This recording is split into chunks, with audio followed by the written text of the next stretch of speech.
안녕하세요. 굴곡 많은 삶을 살아온 여자입니다. 파란만장했던 제 인생 이야기를 들려드리고자 이렇게 글을 씁니다. 저의 여정을 통해 누군가는 위로를 얻고 또 누군가는 용기를 낼 수 있길 바랍니다. 그리고 저 역시 따뜻한 응원과 격려를 통해 다시 한 걸음 나아가고 싶어요. 그럼 제 이야기 시작해 보겠습니다. 4살 때 엄마 손을 잡고 아주 좋은 데로 놀러 갔어요. 어린 시절의 기억은 대부분 안개처럼 사라졌지만 그날의 장면만큼은 아직도 마음 깊숙한 곳에 선명히 남아 있습니다. 엄마, 여기 진짜 좋다. 장난감도 엄청 많고 인형도 많아. 같이 놀 친구들도 많아. 그치, 참 좋지. 애경아, 얼른 친구들이랑 놀아.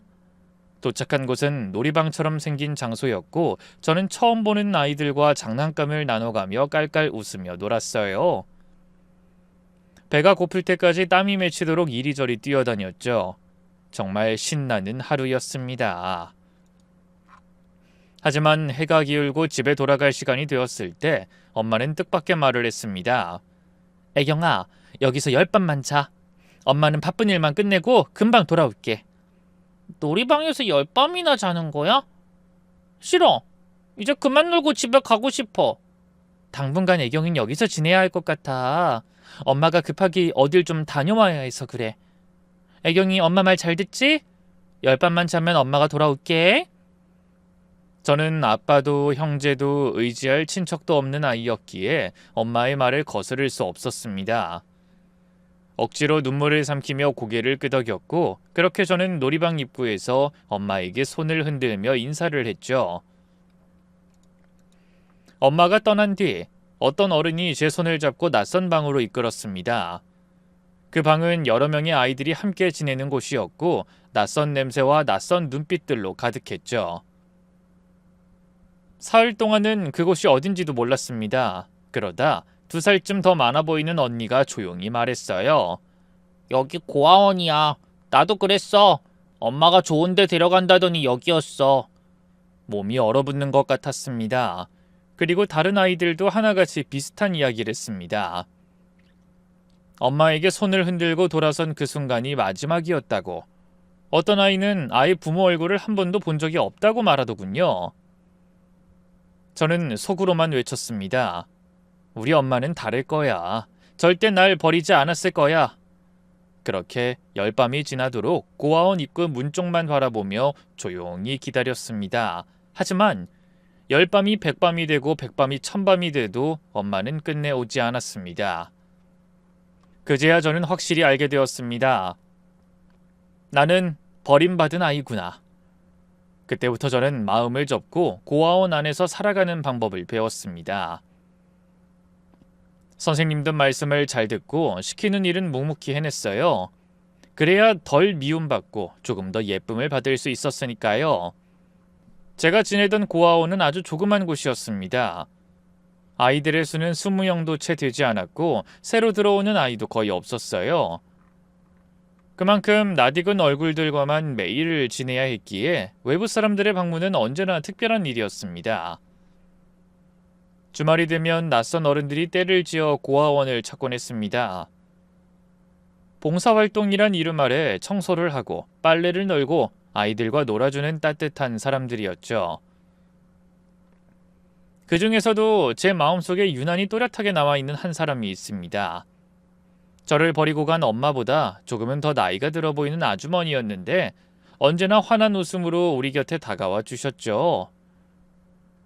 아이들과 함께 손을 잡고 노래를 부르거나 어깨를 토닥이며 인형놀이를 하거나 때로는 진심 어린 눈빛으로 우리를 바라봐 주던 분이었죠.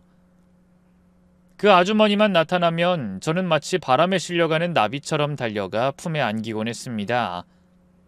아줌마, 나 업어주세요. 업고 고아원 한 바퀴 돌아주세요. 애경아, 아줌마가 그렇게 좋아? 네. 아이고, 고맙다, 우리 애경이. 아줌마 힘은 없지만 한 바퀴 돌아야겠네. 다른 친구들도 기다리니까. 애경이 먼저 업어주고 다시 올게. 그분은 모든 아이들에게 다정하셨지만 저는 어느샌가 믿게 되었습니다. 그 많은 아이들 중에서도 저를 제일 많이 좋아하신다고 말입니다.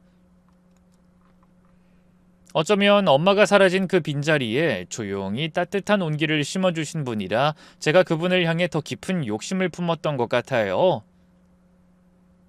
그 아주머니는 수년 동안 한결같이 저희 고아원을 찾아주셨습니다. 그리고 제가 9살이 되던 해 마침내 아주 큰 결심을 하셨습니다. 어느 날 원장님이 저를 조용히 부르셨어요. 옆에서 반가운 얼굴, 제가 그렇게나 좋아하던 아주머니가 함께 계셨습니다. 원장님, 저 왜 불렀어요? 예경이 왔구나.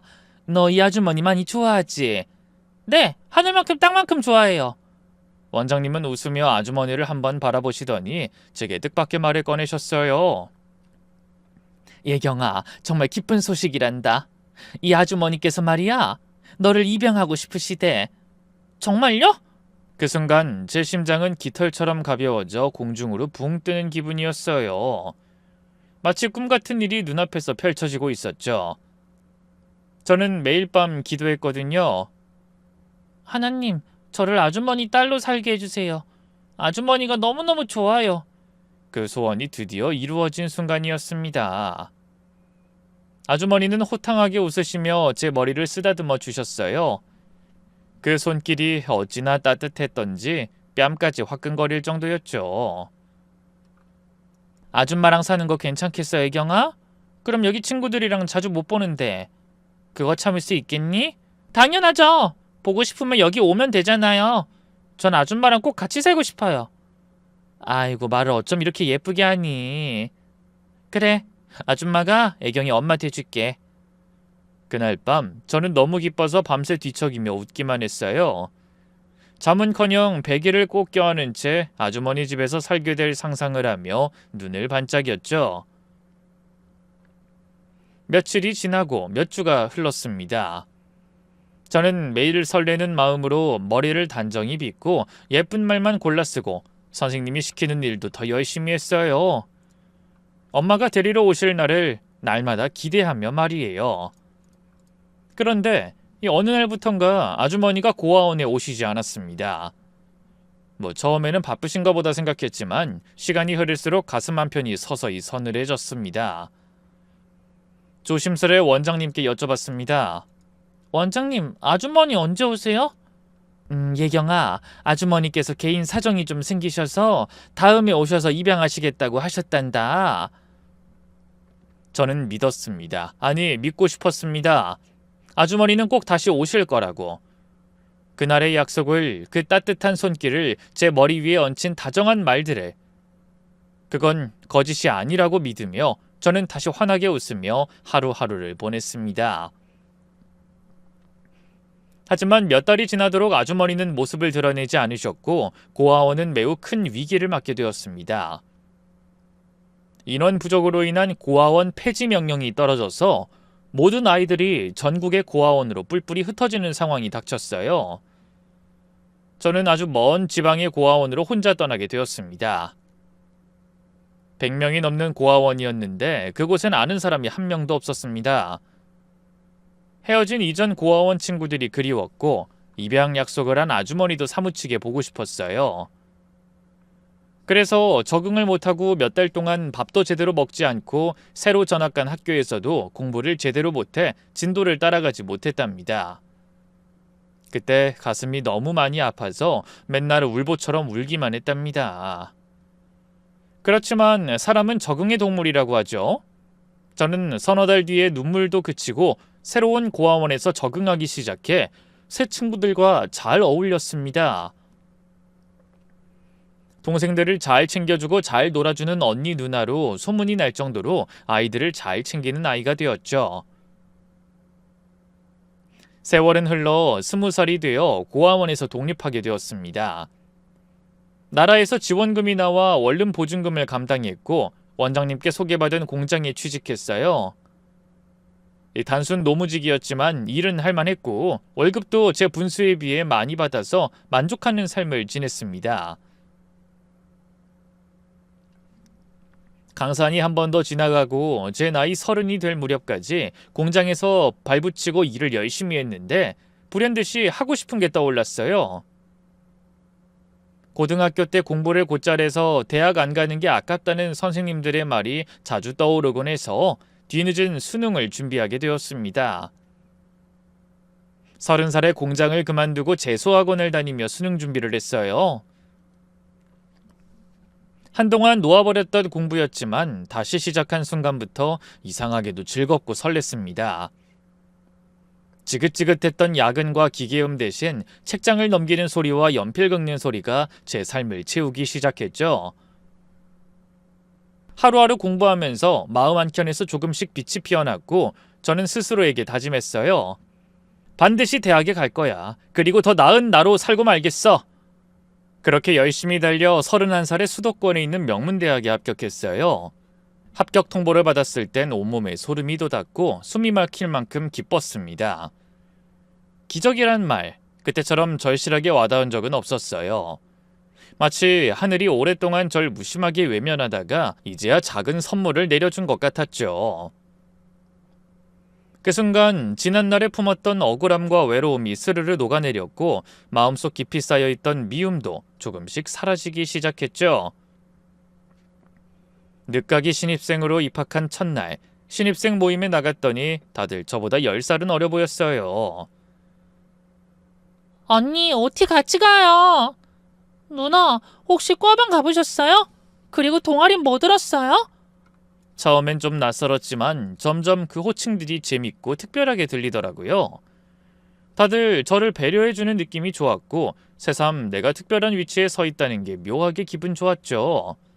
하지만 남과 어울리는 법을 모르는 저는 동기들을 피해 다녔습니다. 그리고 대학 생활이 어느 정도 익숙해져갈 무렵 예기치 못한 일이 벌어졌습니다. 수업 중이었고 교수님이 출석을 부르다가 제 이름을 부른 뒤 갑자기 말을 멈추셨어요.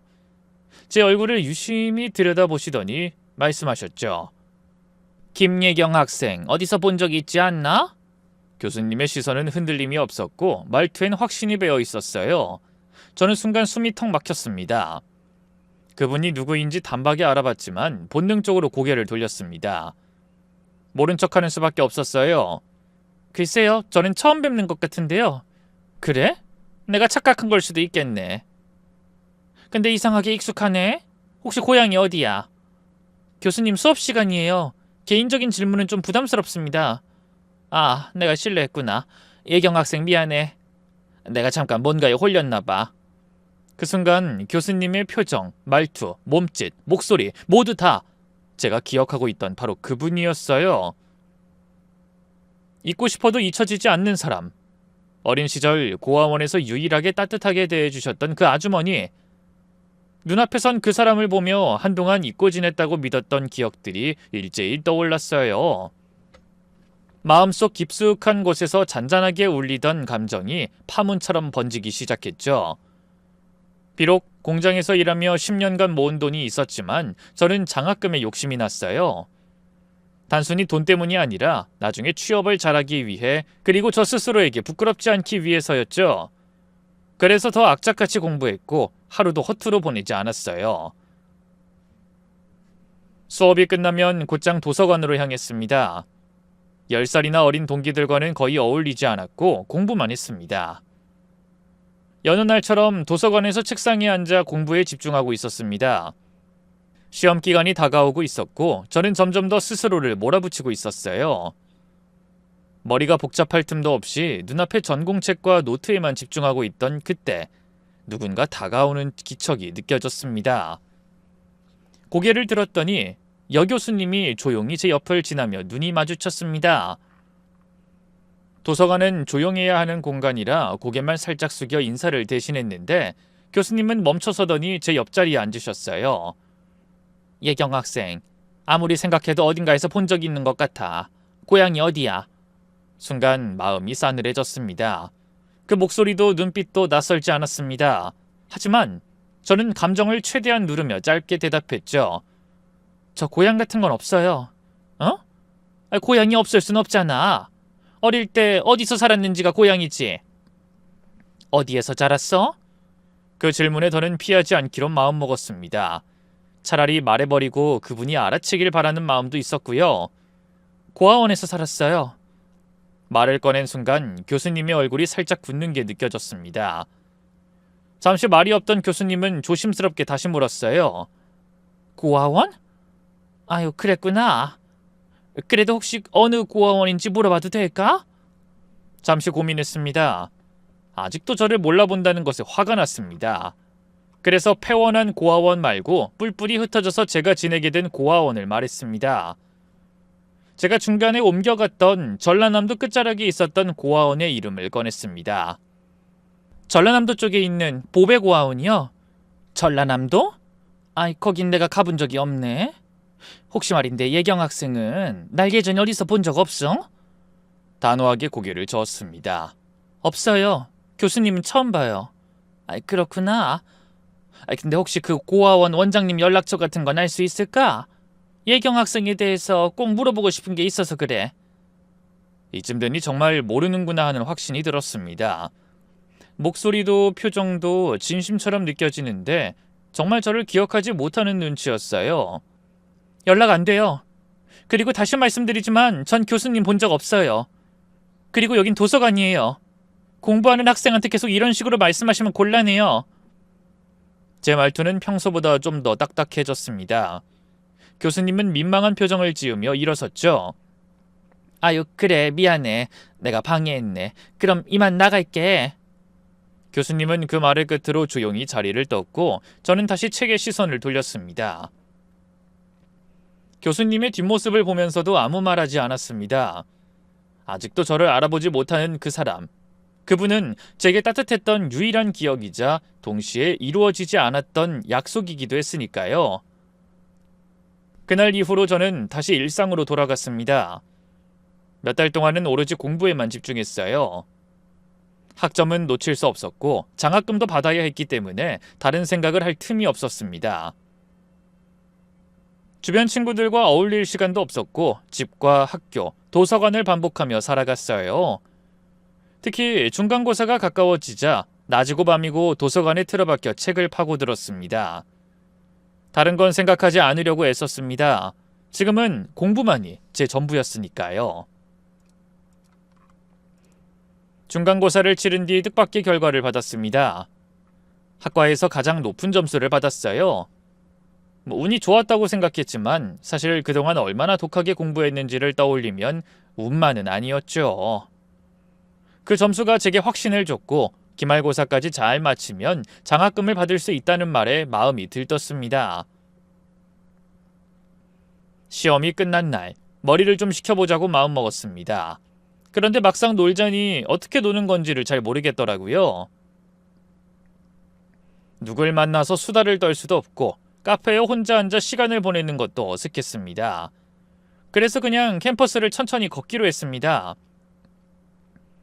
햇살 좋은 오후 잔디밭에 앉아 농구하는 남학생들을 바라보다가 기타를 치며 노래하는 학생 앞에 멈춰섰어요. 노래가 끝났을 때 박수를 쳐줬더니 학생이 수줍게 웃으며 고개를 숙였죠. 그렇게 소소한 일탈을 즐기고 있었는데 운동장을 가로질러 걷던 여교수님이 절 보더니 망설임 없이 제 옆에 와 앉았습니다. 예경아, 이제 알겠어. 누군지 기억났어. 저는 얼떨떨한 채로 교수님을 바라봤습니다. 무슨 말씀이세요? 교수님은 한동안 제 얼굴을 천천히 들여다보다 조용히 말을 이었습니다. 희망고아원. 날 엄청 잘 따르던 여자아이. 그게 너였지? 그 말을 듣는 순간 얼굴이 굳었습니다. 그 말, 그 목소리. 마치 과거가 그대로 되살아나는 느낌이었습니다.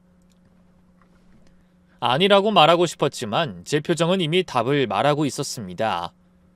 네, 맞아요. 희망고아원에서 교수님 만났었어요. 교수님의 눈빛이 흔들렸습니다. 그리고 다시 조심스레 말을 꺼냈습니다.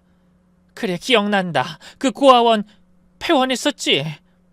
내가 몇 달 사정이 있어서 못 나갔는데 나중에 알아보니까 고아원이 문을 닫았고 아이들이 다 흩어졌다고 하더라. 맞아요. 그래서 전 전라남도 끝에 있는 고아원으로 옮겨졌어요. 그랬구나.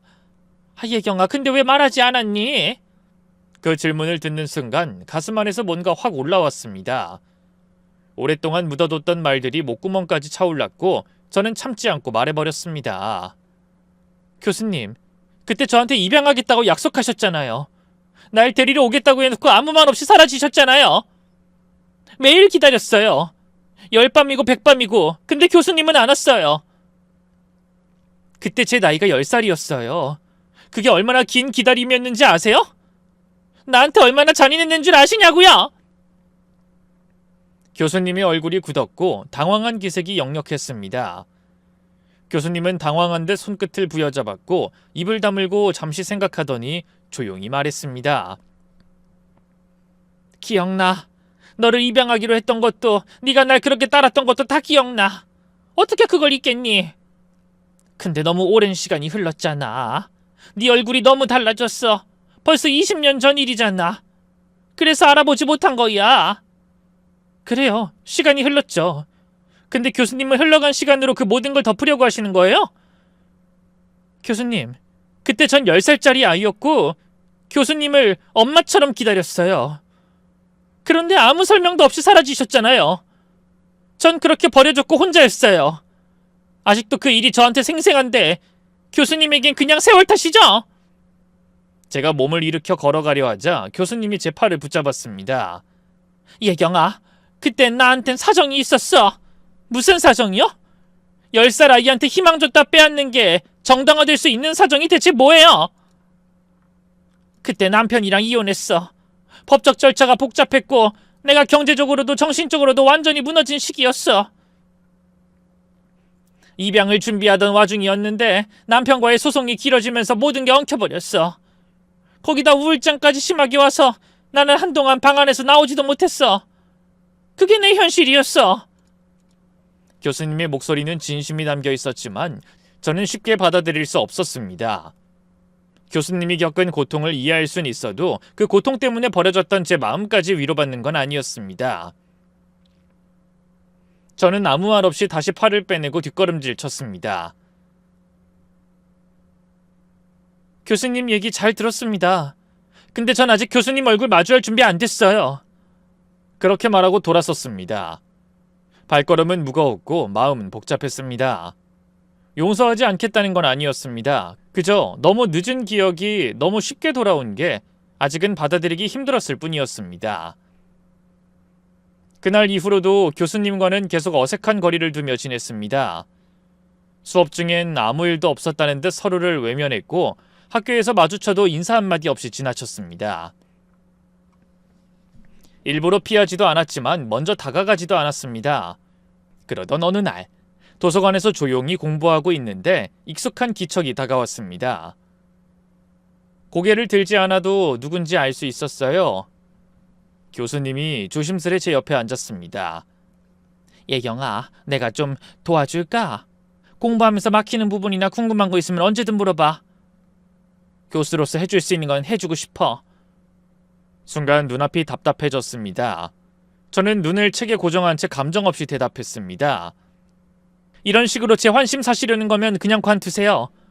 전 누굴 원망하는 대신 조용히 혼자 공부하는 게 익숙하고 편합니다. 제 말투는 차가웠고 일부러 더 단단하게 들리게 했습니다. 교수님은 잠시 멈칫하더니 작게 숨을 내쉬며 말했습니다. 그래, 방해해서 미안하다. 그냥 혹시 언젠가 나와 대화를 나누고 싶거나 무언가 배우고 싶다는 생각이 들면 그땐 내 사무실로 와. 언제든 괜찮으니까. 그 말에 저는 고개를 돌려 교수님을 똑바로 바라봤습니다. 그런 일은 없을 겁니다. 전 알아서 잘하고 있으니까요. 제 표정엔 어떤 여지도 남기지 않았고 교수님의 눈빛은 또 한 번 흐려졌습니다. 아무 말 없이 그 자리를 떠나는 교수님의 발걸음을 저는 끝까지 보지 않았습니다. 여전히 교수님을 용서할 마음은 없었고 이해하고 싶지도 않았습니다. 그저 눈앞의 책장만 넘기며 더 이상 감정을 끌어올리지 않으려 했었습니다. 이제는 과거를 마주하는 것보다 제 앞날을 단단히 붙드는 게 더 중요했으니까요. 기말고사를 앞둔 날 한참을 붙잡고 있어도 풀리지 않은 문제가 있었습니다. 머리를 굴려도 실마리가 잡히지 않았고 참고서를 다시 읽어봐도 답이 나오지 않았어요. 하필이면 그 과목이 저와 엇갈린 인연을 가진 그 여교수님의 과목이었습니다. 동기들에게 물어봤지만 다들 고개를 절레절레 흔들며 어렵다고 했습니다. 답답한 마음에 결국 교수님 사무실 앞에 섰습니다. 한참 망설이다가 문을 조심스럽게 노크했습니다. 문이 열리자마자 교수님이 반갑게 웃으며 맞아주셨습니다. 예경아, 어서 들어와. 무슨 일 있어? 뭐 궁금한 거라도 있니? 이리 앉아봐. 뭐 마실래? 커피? 매실차도 있는데. 아니, 뭐 녹차? 그 모습이 어색하긴 했지만 최소한 지금은 학생과 교수 사이였고 질문이 있어서 온 거니까 저는 머뭇거리며 말했습니다. 교수님, 풀리지 않는 문제가 있어서요. 동기들도 어렵다고 하고 저도 도무지 감이 안 와서요. 아, 그래? 그럼 당연히 알려줘야지. 보여줘봐. 어디 부분이 그렇게 헷갈리는 거야? 책을 펼쳐 문제를 짚어가며 설명하자 교수님은 하나하나 짚어가며 설명해주기 시작했습니다. 설명은 쉽게 이해할 수 있을 만큼 명확했고 친절하게 반복해서 말해주는 모습에서 교수로서의 진심이 느껴졌습니다. 아, 이제 알겠어요. 어떻게 푸는 건지 이해됐어요. 감사합니다. 말을 마치고 자리에서 일어서려 하자 교수님이 조심스럽게 말을 붙였습니다. 예경아, 바로 나갈 거야? 오늘 저녁에 혹시 시간 돼? 네? 왜요? 그냥 밥이라도 한 끼 같이 먹자. 나, 예경아, 너한테 너무 미웠을 거야. 그거 알아. 나였어도 나 같은 사람 미웠을 거야. 요즘 들어 너 입장에서 오래 생각해봤어.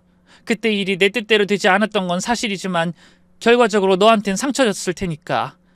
그 점은 진심으로 사과할게. 미안하다, 예경아. 그 말을 듣는 순간 속으로 단단히 닫아뒀던 감정이 조금씩 흔들렸습니다. 용서하고 싶지 않았는데 용서할 이유도 없다고 생각했는데 교수님의 눈빛이 슬퍼 보였고 그 슬픔이 어쩐지 마음을 자극했어요. 심장이 괜히 뛰었습니다. 하지만 쉽게 받아들일 순 없었기에 감정을 최대한 눌러담아 말했습니다. 됐어요. 사람이라는 게 살다 보면 원했던 방향대로 인생이 흘러가지 않을 때도 있잖아요. 그냥 그런 거라고 생각해요. 저랑 교수님은 그때 인연이 아니었던 거죠. 원망은 안 할게요. 그러니까 너무 그렇게 슬퍼하지 마세요.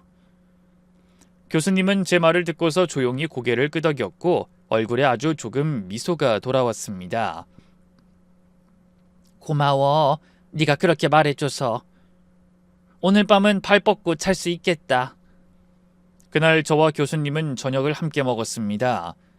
대단한 음식도 아니었고 긴 대화를 한 것도 아니었지만 조금씩 쌓였던 벽이 조용히 금이 가는 느낌이었어요. 그 후로 저는 교수님 사무실에 가끔 들렀습니다. 모르는 문제가 있을 때면 조심스레 찾아가 질문했고 교수님은 언제나 환하게 웃으며 반겨줬습니다. 가끔은 커피 한잔하며 이런저런 이야기도 나눴고 시험이 끝난 뒤엔 밥도 두어 번 더 같이 먹었어요. 여전히 완전히 편해졌다 할 순 없지만 확실히 전과는 다른 관계가 되어가고 있었습니다. 그렇게 조금씩 오래된 상처 위로 작은 온기가 내려앉기 시작했어요. 기말고사 결과가 나왔고 또다시 수석이었습니다. 첫 학기에 이어 연속 수석, 덕분에 2학기 장학금도 자연스럽게 손에 들어왔습니다. 제가 노력한 만큼 정직하게 보상받는 기분이 들어 마음이 조금은 가벼워졌습니다. 혼자만의 방식으로 걸어온 길이 틀리지 않았다는 안도감도 들었고요. 소식을 들은 교수님이 수업이 끝난 뒤 조용히 절 불러세웠습니다. 예경아, 정말 축하해. 어쩜 넌 못하는 게 하나도 없니? 어릴 때도 그랬잖아. 동생들 잘 챙기고 손재주도 좋았고. 듣는 순간 기분이 묘하게 가라앉았습니다. 교수님의 말은 칭찬이었지만 저는 순간적으로 선을 긋고 싶어졌습니다. 교수님, 감사합니다.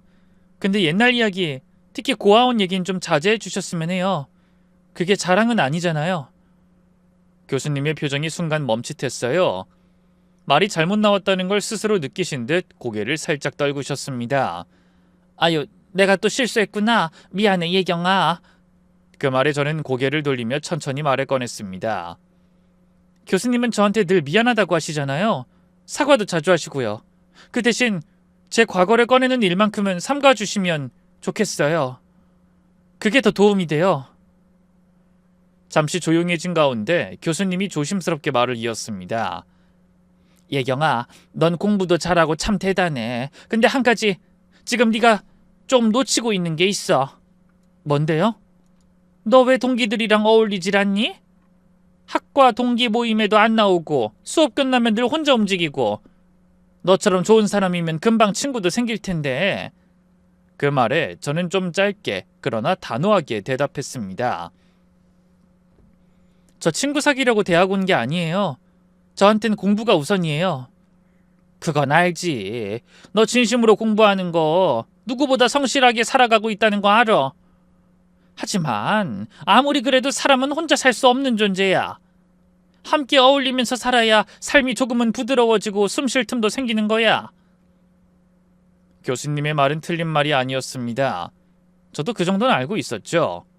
하지만 저는 여전히 마음속에 단단한 벽을 쌓아두고 있었고 그 벽 너머로 누군가가 들어오는 걸 쉽게 허락할 수 없었습니다.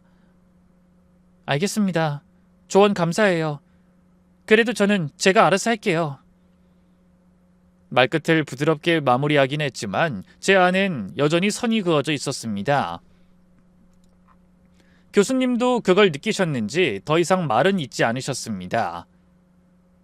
교수님은 제가 남들과 좀 다르다는 걸 느끼고 계셨던 것 같습니다. 다른 학생들과는 분명 다르게 행동했고 눈빛이나 말투에서도 거리감이 느껴졌겠죠. 아마도 교수님은 제가 누군가를 마음에 들이지 않는다는 걸 체감하고 있었을 겁니다. 실제로 저는 30이 넘도록 친구가 한 명도 없었습니다. 지인도 없고 연락할 사람도 없었어요. 공장에서 일할 때도 누가 친해지려고 말을 걸면 대충 웃고는 곧바로 자리를 피하곤 했습니다. 사람이 다가오면 본능적으로 움츠러들었고 차라리 혼자인 게 편하다고 스스로를 설득하며 살아왔습니다. 그건 아마도 한 번 내민 손이 거절당했던 기억 때문이었을 겁니다. 바로 교수님이요. 그래서 저는 다시는 손을 내밀지 않는 쪽을 택했습니다. 여전히 저는 변함없이 혼자였습니다. 유아 독존이라는 말이 어울릴 만큼 혼자 공부하고 혼자 움직이고 누구에게도 휘둘리지 않고 대학 생활을 보냈습니다. 오로지 내 길, 내 속도, 내 방식대로 살아가는 것이 편했고 익숙했습니다. 그러던 어느 날 3학년으로 올라가기 직전 교수님이 저를 따로 불렀습니다. 톤부터 심상치 않았고 표정은 더더욱 무거웠습니다. 전 이런 분위기가 불편해서 속으론 빨리 자리를 털고 일어나고 싶다는 생각뿐이었죠. 예경아, 너 말이야. 네, 뭔데 그러세요, 교수님? 공부 정말 잘하고 있어. 다른 교수님들도 너 칭찬 많이 하시더라. 늦게 대학 들어와서 수석을 유지하는 게 참 대단하다고 하면서 말이야. 그래요? 그런 말씀 해주신다니 감사하긴 하네요. 혹시 그 얘기 하시려고 부르신 거면 전 이만 가볼게요. 제가 자리를 박차고 일어나려 하자 교수님이 급히 말을 이었습니다. 아니야, 그게 전부는 아니야, 예경아. 나는 네가 단순히 대학만 졸업하는 게 아니라 계속 공부해서 석사, 박사까지 갔으면 좋겠어. 너 같은 인재를 그냥 흘려보내긴 아까워. 내 옆에 두고 더 많은 걸 함께 나누고 싶어. 그 말에 저는 고개를 저었습니다. 단호하게, 교수님, 전 그런 거 생각해 본 적도 없고 그럴 여유도 없어요. 전 졸업하면 바로 취업할 거예요. 최대한 빨리 제 인생을 안정시키는 게 제 목표예요. 공부 오래 하는 삶은 제 인생이 아니에요. 잠시 조용해진 교수님은 조심스럽게 하지만 확실한 의도로 말을 꺼냈습니다. 예경아, 내가 널 좀 밀어주면 안 될까? 사실 나 예전에 지키지 못한 약속이 있잖니. 그때 널 입양하고 싶었는데 결국 그러지 못했어. 그래서 지금 말인데 내가 너의 엄마가 되어줄게. 지금이라도 너한테 기대라고 말하고 싶어. 모든 지원을 아끼지 않을 테니 내 딸이 되어주지 않을래? 사실 난 지금도 네가 너무 좋다. 사랑스럽고 소중해. 내 딸이 되어주면 소원이 없을 만큼. 그 말에 저는 참았던 숨을 세게 내뱉으며 정면으로 바라봤습니다. 교수님, 제 나이가 몇인데 입양을 얘기하세요. 33이에요. 성인이 된 지 한참이고 제 삶은 제 손으로 살아왔어요. 전 누구의 가족도 되고 싶지 않고 누구를 가족으로 받아들일 생각도 없어요. 그런 선 넘는 말 하지 마세요. 저의 목소리는 조용했지만 단호했고 목소리엔 선이 분명히 그어져 있었습니다. 교수님은 눈을 내리깔더니 낮게 읊조리듯 말했습니다. 알아. 내가 선을 넘었다는 거. 근데 이건 그냥 과거에 대한 후회 때문만은 아니야. 지금도 널 보고 있으면 너무 소중하고 너를 사랑하고 아끼는 마음이 커서 그래.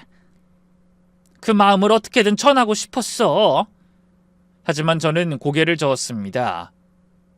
교수님, 전 가족 같은 거 없어요. 앞으로도 혼자 살 겁니다. 저한텐 그런 거 사치일 뿐이에요. 이런 불편한 얘기 계속하실 거면 전 이만 가볼게요.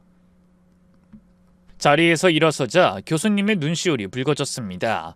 입술을 달싹이던 그분은 떨리는 목소리로 저를 불렀습니다. 예경아, 저 말 안 되는 거니? 나한테 기회를 줄 순 없는 거야? 저는 문 쪽을 향하다가 다시 돌아보며 말했습니다. 그걸 몰라서 물으세요? 당연히 안 되는 거잖아요. 제발 이상한 소리 그만하세요. 그 말과 함께 저는 문을 열고 사무실을 나왔습니다. 복도에 나서자마자 심장이 미친 듯이 뛰기 시작했습니다. 화가 나서인지 놀라서인지 아니면 교수님의 진심이 저를 흔들었기 때문인지 그건 저 자신도 알 수 없었습니다. 그리고 마치 반항이라도 하듯 저는 어떤 일을 저질렀습니다. 교수님이 알게 된다면 분명 크게 낙심하실 일이죠. 그런데 제가 벌인 그 일은 결과가 바로 나타나지 않았습니다. 무려 1년이 지나서야 그 반항의 결과가 나타났습니다. 어떤 일이었는지 지금 알려드릴게요. 저는 4학년까지 계획한 대로 묵묵히 열심히 해냈고 결국 대학을 수석으로 졸업하게 되었습니다. 졸업식 날 저는 학생 대표로 교단 위에 섰습니다. 단상 앞에는 수백 명의 졸업생들과 가족들 그리고 교수님들이 앉아 있었습니다. 조명이 좀 어지럽게 느껴질 만큼 모든 시선이 제게 쏠렸고 마이크 앞에 서자마자 심장이 크게 한번 울렸습니다. 단상에 오르기 전까진 그냥 하나의 의무라 생각했는데 막상 서보니 그동안의 시간들이 눈앞을 스쳐 지나갔습니다. 공장에서 보냈던 나날들, 도서관 책상 앞에서의 외로움, 그리고 계속 마음 한켠에 남아있던 교수님의 얼굴. 조용히 숨을 깊게 들이쉬고 차분히 말을 꺼냈습니다. 안녕하세요. 졸업생 대표 김예경입니다. 이 자리에 서기까지 정말 많은 날들을 견디고 또 참아내야 했습니다. 하지만 이젠 말할 수 있습니다. 그 모든 시간들이 저를 버티게 해준 힘이었다고요. 여기 계신 모든 분들께 감사드리면서 앞으로의 삶도 그 시간처럼 묵묵히 걸어가겠습니다. 모두들 사회에 나가 큰 꿈 이루시길 바랍니다. 박수가 쏟아졌고 저는 고개 숙여 인사했습니다. 그 순간 관중석 어딘가에서 교수님과 눈이 마주쳤습니다. 교수님은 아무 말 없이 조용히 웃고 계셨습니다. 그 미소엔 많은 말들이 담겨 있는 듯 했죠. 저는 아무 말도 하지 않았습니다. 그리고 제가 단상에서 내려오기 직전 캠퍼스 안으로 비싼 벤츠 차량 여러 대가 들어왔습니다. 정문에서부터 줄지어 들어온 차들은 주차장으로 가지 않고 인도를 넘어 운동장 앞까지 그대로 달려와 섰습니다. 사람들의 시선이 일제히 그쪽으로 쏠렸고 저는 그 광경을 말없이 바라봤습니다. 양복을 입은 남자들이 차례로 벤치에서 내리더니 맨 앞 차량에서 내릴 한 중년 여성을 위해 차문을 열어줬습니다. 그 여자의 얼굴을 보는 순간 온몸에 소름이 쫙 끼쳤습니다. 얼굴 이목구비, 눈매, 키까지 거울을 보는 듯했습니다. 누가 봐도 알 수 있었어요. 그 여잔 제 친엄마였습니다. 교수님이 입양 이야기를 꺼냈을 때 저는 괜히 반항심이 올라와서 유전자 등록을 했습니다. 그게 단순한 감정의 분출이었을 뿐인데 1년 만에 정말 친모가 나타난 겁니다. 그런 일이 벌어질 거라고는 상상조차 못했는데 말이죠. 6대나 되는 벤츠 행렬 속에서 양복 차림의 남자들이 경호하듯 둘러선 가운데 그 여자가 조심스레 저에게 다가왔습니다. 저는 단상에서 내려왔고 친엄마는 제 앞에 다가와 손을 내밀며 악수를 청했습니다. 예경아, 잘 컸구나. 그동안 많이 힘들었지? 저는 그 손을 바라보다가 천천히 눈을 들었습니다. 그리고 담담하게 물었습니다. 누구세요? 친모는 당황하지도 않았습니다. 오히려 당연하다는 듯 웃으며 말했죠. 다 알면서 왜 그러니? 경찰 연락 받았을 거잖아. 나야, 네 엄마. 친엄마야. 그 순간 제 눈썹이 꿈틀거렸습니다. 낯짝이 얼마나 두꺼우면 수십 년 전 딸을 버려놓고는 당당하게 고개를 들고 웃으며 나타날 수 있을까? 저는 비웃듯 말했습니다. 기가 차네요. 진짜 기가 막히네요. 이런 표현 제 입에서 나올 줄 몰랐어요. 엄마요? 지금 그 말이 입에서 자연스럽게 나와요? 친모는 여전히 침착한 얼굴로 말을 이어갔습니다. 예경아, 예전엔 정말 사정이 있었어. 그때 난 기초수급자로 하루하루가 버티기 힘들었어. 너를 키우면서도 살고 싶지 않을 만큼 너무 힘들었다. 저는 한 발 앞으로 나서며 조용하지만 또렷하게 말했습니다. 그래서 절 버리셨어요? 그리고 이렇게 성공하셨어요? 벤츠 6대를 끌고 나타나서 캠퍼스에까지 들어와 경호원들 사이에 둘러싸여선 저한테 이런 식으로 말할 자격이 있다고 생각하세요? 친모는 조금도 흔들리지 않고 대답했습니다. 널 버리고 재혼했어. 그 결혼 조건이 네가 없어야 한다는 거였어. 그때 내겐 다른 선택지가 없었어. 그 말은 칼날처럼 또박또박 꽂혔습니다. 한치의 망설임도 미안함도 없이 말하는 그 얼굴을 보며 저는 이게 무슨 가족이며 무슨 엄마란 말인가 싶었습니다. 안 그래도 정이 없는 사람이었지만 눈앞에 선 친모 얼굴을 보니 오만정이 다 떨어졌습니다. 말 한마디, 숨소리 하나까지도 거슬릴 정도로 마주보는 게 고역이었습니다. 그냥 돌아가 주세요. 당신 없어도 난 잘 살 수 있어요. 그러니까 오늘 일은 못 본 걸로 하자고요. 그러자 그 여잔 멈추지 않고 더 가까이 다가오며 말을 이어갔습니다. 넌 내가 보고 싶어서 유전자 등록한 거 아니야? 예경아, 엄만 재혼하고 이를 악물고 살았어. 새 남편이 세상을 떠난 뒤엔 나 혼자서 이 자리까지 올라왔어. 지금은 회사를 이끄는 오너야. 이제는 우리 둘 사이를 갈라놓을 사람도 없어. 이제라도 엄마한테 돌아와. 그 말이 가당키나 한가 싶었습니다. 저는 차가운 목소리로 단호히 말했습니다. 싫다고요. 됐으니까 그만 돌아가세요. 제발 좀 떠나시라고요. 졸업식을 축하하러 온 사람들 틈에서 눈치 보지 않고 큰 소리로 외쳤습니다. 그 순간 교수님이 급히 제게 달려오셨습니다. 이게 도대체 무슨 일이야? 예경아, 이분 정말 네 친엄마 맞아? 저는 교수님을 향해 짧게 말했습니다. 교수님, 제발 신경 쓰지 마세요. 개인적인 문제니까 끼어들지 않으셨으면 해요. 무시하려는 의도는 아니었지만 이 상황은 저 혼자 정리해야 할 문제라 생각했기에 교수님에게 물러나 달라고 말했습니다. 그런데 친모라는 여자가 갑자기 어조를 바꾸어 충고랍시고 말을 던졌습니다. 야, 김예경, 정신 좀 차려. 너 지금 나한테 오면 인생 쭉 피는 거야. 너 대학 왜 늦게 들어갔어? 성공하고 싶어서 아니었어? 그 말에 저는 더는 참지 않았습니다. 아무리 그래도 당신 같은 사람한테 돌아갈 생각은 없어요. 유전자 등록은 내 인생 최대의 실수였습니다. 알아들었으면 지금 당장 꺼지세요. 그 순간 친모의 얼굴에 어두운 그림자가 드리워졌고 말투가 완전히 바뀌었습니다. 좋게 말할 때 듣지 많이 까부네. 이 엄마가 기회 줄 때 잡아야지. 안 그럼 평생 후회할 거야. 막말을 쏟아내는 그 태도에 분노가 치밀었지만 먼저 터진 건 제가 아니라 교수님이었습니다. 교수님은 제 앞으로 나서며 단호하게 목소리 높였습니다. 이보세요. 지금 우리 애경이한테 무슨 말을 하는 겁니까? 그게 엄마라는 사람이 할 말이에요? 당신은 지금 무릎 꿇고 사죄해도 용서를 받을까 말까 할 입장이라고요.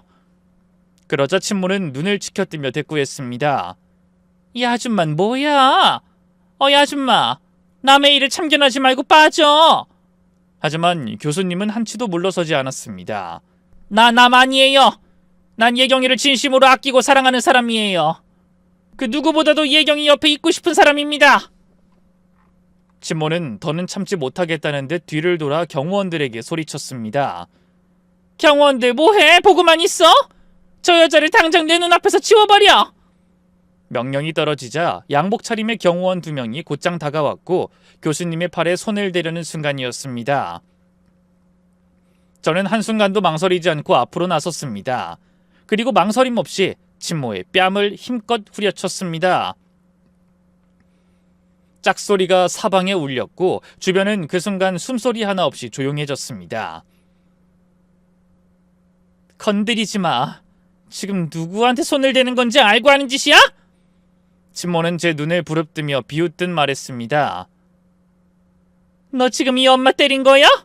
지금 나 너한테 맞은 거야? 허! 야, 김예경! 저 여자 네 엄마도 아니잖아. 대체 뭔데 이 난리를 쳐? 저는 차갑게 맞받아쳤습니다. 저분이 내 어머니야. 당신이랑은 비교도 안 되는 분이라고. 내가 존경하고 의지하고 사랑하는 진짜 엄마란 말이야.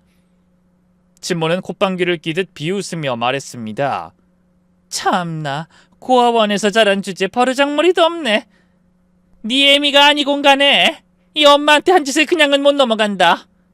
이리 와. 엄마한테 한 짓 똑같이 받아봐.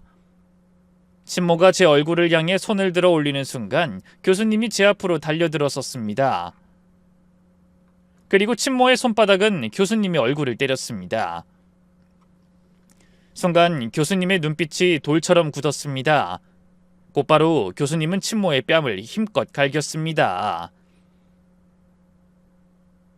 어디서 감히 내 딸한테 손찌검을 하려고 해? 예경이 건드리는 인간은 누구든 내가 용서하지 않을 거야. 이 인간아, 오늘 너 죽고 나 죽자. 교수님은 양손으로 친모의 뺨을 연이어 때렸고 경호원들이 달려들어 교수님을 붙잡았습니다. 그 모습을 본 저는 또다시 달려들었습니다. 온몸으로 경호원들을 밀치고 주먹과 발이 앞섰습니다. 순식간에 몸싸움이 벌어졌고 그 소란 속에서 놀랍게도 평소 저와 전혀 친하지 않았던 동기들이 달려왔습니다. 1명, 2명, 그리고 여러 명이 경호원들을 끌어내고 제압했습니다.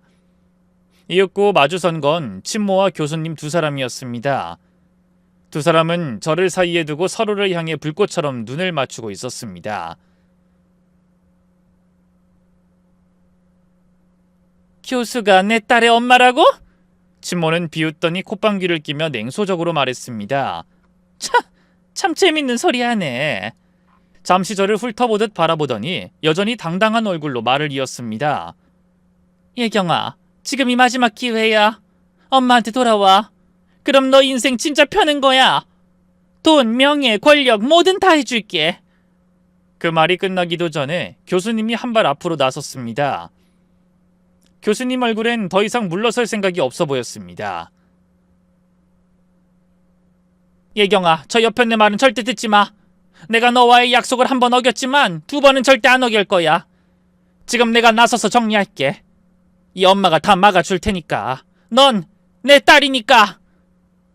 2 여자의 눈빛이 서로를 찢어버릴 듯 날카로워졌습니다. 공기마저 팽팽해졌고 주변 사람들도 숨을 죽였습니다. 그러다 친모가 먼저 손을 들며 덤벼들었습니다. 교수님은 빠르게 반응해 친모의 복부를 한번 밀치듯 때리고 곧장 머리채를 움켜쥐더니 그대로 바닥에 눕혀버렸습니다. 주변에서 놀란 탄성이 터졌고 친모는 바닥에 쓰러져 숨을 몰아쉬었습니다. 그리고 교수님은 허리를 굽혀 그 얼굴을 향해 또렷이 말했습니다. 예경이한테 손댈 생각도 하지 마. 마음도 얻을 생각하지 마. 당신 같은 여자는 엄마 자격 없어. 친모는 바닥에 누운 채 이를 갈았습니다. 야, 네가 뭔데 날 판단해? 비켜! 그래, 이 꼴까지 당하니까 나도 마음이 싹 식었다. 저 고아 기집애는 네가 때리든지 말든지 알아서 해. 이제 됐어. 나도 미련 없으니까 알아서 하라고. 그 말에 교수님의 눈이 다시 번뜩였습니다. 예경이가 물건이야? 어떻게 그따위로 말할 수 있어? 넌 진짜 오늘이 제삿날인 줄 알아? 교수님의 목소리는 학교 캠퍼스 전체에 울려 퍼졌습니다. 두 주먹을 쥐고 다시 친모에게 달려들었습니다. 머리카락을 움켜쥐고 얼굴과 팔을 여러 차례 세차게 내려쳤습니다. 친모는 비명을 질렀고 주변 학생들이 놀라 달려와 두 사람을 떼어놨습니다. 그렇게 몸싸움은 강제로 중단됐고 친모와 경호원들은 헐레벌떡 일어나 차로 도망치듯 달려갔습니다. 차들은 연이어 캠퍼스를 빠져나갔고 잠시 후엔 아무 일도 없었던 듯 조용해졌습니다. 헐떡이며 땀에 젖은 교수님과 저는 마주봤어요. 예경아, 너 진짜지? 이제 내가 정말 네 엄마가 되는 거 맞지? 네, 그래요. 교수님이 절 책임지세요. 석사 박사까지 쭉쭉 밀어주시고요. 과거에 날 배신한 그 잘못도 오래오래 갚으세요. 응, 그래, 알았다, 예경아. 그럼 이제 우리 모녀지간이 된 거니까 딱 한 번만 안아보자. 성인이 되고 처음으로 사람의 품에 안겼습니다. 교수님, 아니 엄마의 품은 생각보다 더 따뜻했습니다. 차가운 방바닥에서 혼자 울던 지난 날들이 주마등처럼 떠올랐고 저도 모르게 눈물이 쏟아졌습니다. 억누르고 참았던 서름, 아픔, 그 모든 감정이 그 순간 그대로 터져나왔습니다. 그리하여 저는 대학을 졸업한 뒤 엄마의 집으로 들어가 함께 살게 되었습니다. 대학원에 진학해 석사과정을 마쳤고 지금은 박사과정 중입니다. 예경아, 공부도 좋은데 너 결혼은 언제 하니? 남자친구가 프로포즈 했다며. 엄마랑 산 지 얼마나 됐다고 벌써 내보내려고 그래요. 엄마는 나랑 사는 게 싫어요? 아유, 아니. 예경아, 그런 뜻 아니야. 네 남친한테 처가살이 하라고 하면 되잖아. 거기까진 생각 못했네요. 아무튼 결혼은 박사학위 받고 나서 천천히 할 거예요. 엄마, 이번 학기 끝나면 우리 둘이 해외여행이나 가요. 물론 돈은 엄마가 내셔야죠. 여행? 좋지, 그래. 그럼 우리 딸은 시집을 늦게 보내야겠다. 아니면 그냥 평생 둘이 살아도 좋고. 그렇게 저희는 모녀로 살고 있습니다. 엄마는 늘 아낌없이 지원해 주시고 저는 그 사랑을 듬뿍 받으며 학문에 몰두하고 있습니다. 매일이 화목하고 즐겁습니다. 엄마와 함께여서 또 엄마의 사랑 덕분에 예전엔 도저히 다가가기 힘들었던 사람들과도 지금은 잘 어울려 지내고 있어요. 이제 제 이야기는 여기서 막을 내려야 할 것 같습니다. 다사다난했던 인생을 이렇게 글로 풀어보니 좀 쑥스럽기도 하네요. 하지만 분명히 말할 수 있어요. 저는 지금 행복합니다. 앞으로도 엄마와 더 오래, 더 따뜻하게 지낼 것을 다짐하며 이만 인사드릴게요. 이 글을 읽고 계신 분들 중에 혹시라도 외로움이 크신 분이 있다면 부디 제 이야기가 아주 작은 위로나 용기로 남길 바랍니다. 여러분, 감사합니다. 그리고 안녕히 계세요.